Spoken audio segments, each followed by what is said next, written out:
Ryabkov affirme que la Syrie est plus forte qu'elle était avant de remettre ses armes chimiques et que l'administration américaine et ses alliés doivent prendre des mesures sérieuses pour lutter contre le terrorisme. Élimination d'un grand nombre de terroristes dans les banlieues d'Alep, Homs et de Quneitra. L'armée irakienne continue ses opérations d'envergure pour reprendre le contrôle de Tikrit.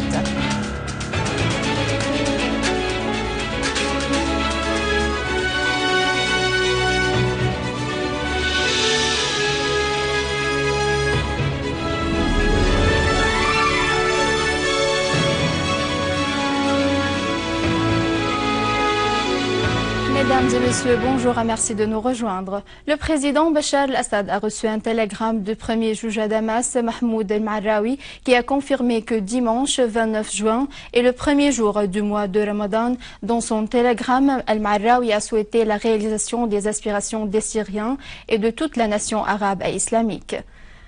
Aujourd'hui, la Syrie est plus forte et plus à même de repousser toute agression intérieure ou extérieure, malgré la remise de ses armes chimiques, et le terrorisme ne peut être justifié, quelles que soient ses raisons. C'est ce qu'a affirmé le vice-ministre des Affaires étrangères de la Russie fédérale, Sergei Rybkov, dans une conférence de presse à Damas.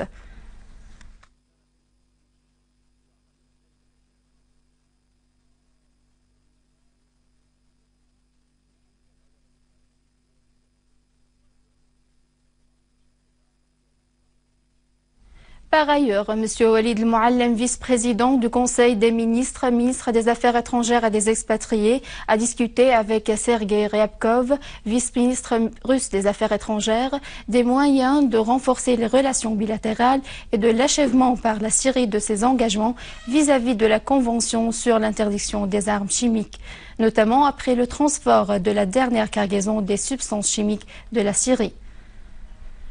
El-Mouallem a remercié la Russie, gouvernement et peuple pour sa position de principe envers ce qui se passe en Syrie, affirmant que le danger le plus grand qui menace toute la région est le terrorisme qui nécessite l'unification des efforts de la communauté internationale afin de mettre fin à ce phénomène.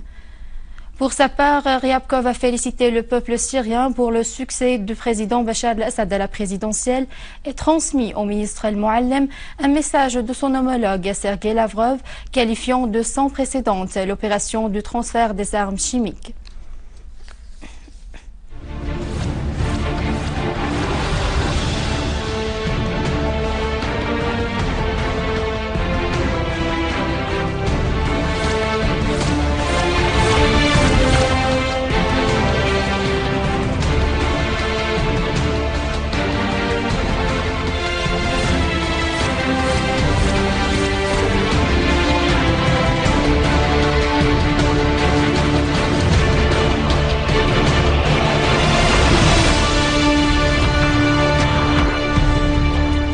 Dans la banlieue de Damas, une unité de l'armée arabe syrienne a abattu 12 terroristes et blessé 23 autres dans la rue de Sharaf à Khan el-Sheikh. L'armée syrienne a également rétabli la sécurité et la stabilité dans les collines et les monts séparant la plaine de Rangous de la région de Zabadani, après avoir éliminé nombre de terroristes.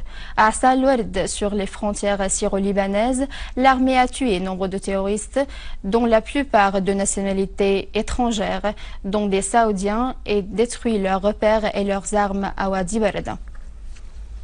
Et à Alep et sa campagne, les unités de l'armée ont imposé leur contrôle total sur la carrière de Beit Jneid et la station électrique de la 3e zone après avoir éliminé leur dernier rassemblement.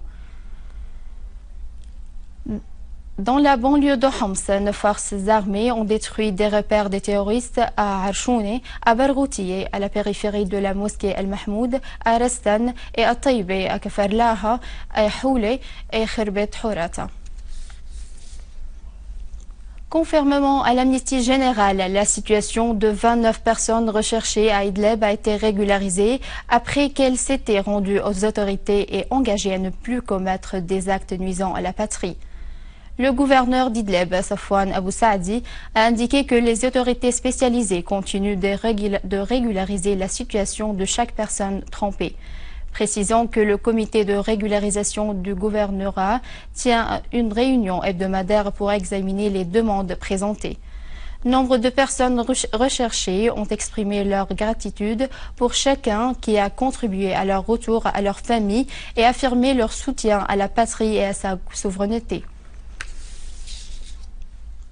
En Irak, les forces irakiennes ont poursuivi les opérations de lutte contre les terroristes de la soi-disant État islamique en Irak et au Levant et ont commencé une vaste opération militaire pour la reprise du contrôle de la ville de Tikrit, la plus grande ville dans le gouvernorat de Salah ad-Din, et assurer la protection de ses forces à l'université de Tikrit.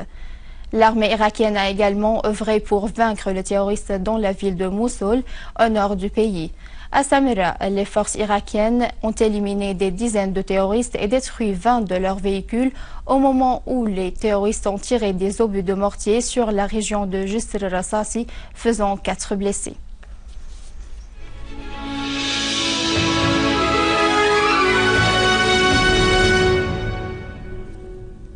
À Homs, le ministère de la Culture a célébré la Journée mondiale de l'enfant par l'inauguration du théâtre de la Maison de la Culture.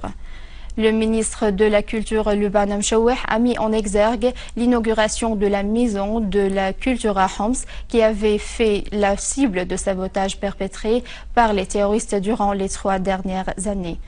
Mchaweh a indiqué que le ministère avait voulu à cette occasion de suivre de près les raisons de l'échec de l'organisation de certaines activités culturelles à Homs. L'Olympiade scientifique syrien clôture ses ateliers de travail par la présentation de participants à leur activité des tests de l'évaluation scientifique qui simulent les Olympiades mondiaux avant des semaines de la participation en compétition mondiale. Les fils et les filles des martyrs ont participé aux tests de l'évaluation scientifique qui ont comporté l'évaluation des matières des sciences, de la mathématique, de la physique, de la chimie et de l'informatique. À la fin de ce journal, je vous rappelle les principaux titres. Rybkov affirme que la Syrie est plus forte qu'elle était avant de remettre ses armes chimiques et que l'administration américaine et ses alliés doivent prendre des mesures sérieuses pour lutter contre le terrorisme. Élimination d'un grand nombre de terroristes dans les banlieues d'Alep, Homs et de Quneitra. L'armée irakienne continue ses opérations d'envergure pour reprendre le contrôle de Tikrit. C'est la fin de ce journal. Je vous remercie de l'avoir suivi. Je vous rappelle que vous pouvez consulter notre site internet syriaonline.sy pour revoir ce journal et davantage d'informations. Au revoir.